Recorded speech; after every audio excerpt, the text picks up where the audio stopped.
तुम्हाला संविधानाने अधिकार दिले म्हणजे घाणेरडं बोलायला नाही दिले किंवा एकमेकींची इज्जत काढायला नाही दिली. अरे भारत आणि पाकिस्तानमध्ये काय फरक राहिला आहे? भांडणं त्यांचे पण चालू आहेत ना, तसे तुमचे यूट्यूबवर भांडणं चालू आहे.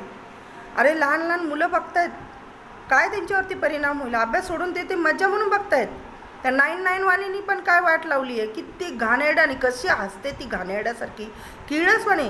बाप रे, छी. अस्मिता तर काय ते घंटा घेऊन बसते काय. पैसे मागून मागून काय दुसऱ्यांना, काय दुसऱ्या मुलांना बायका एकटं एकटं सांभाळत नाही का? एकटं एकटं सांभाळतात ना, असं थोडी की सांभाळत नाही.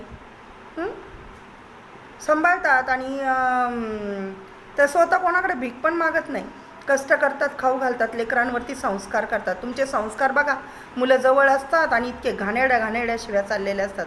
हे तुमचे संस्कार आहे. काय मोठे होऊन मुलं काय बनणार आहे तुमचे?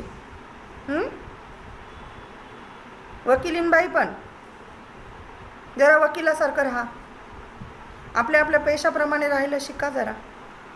ते लोक पण नाव चांगलंच ठेवतील तुम्हाला.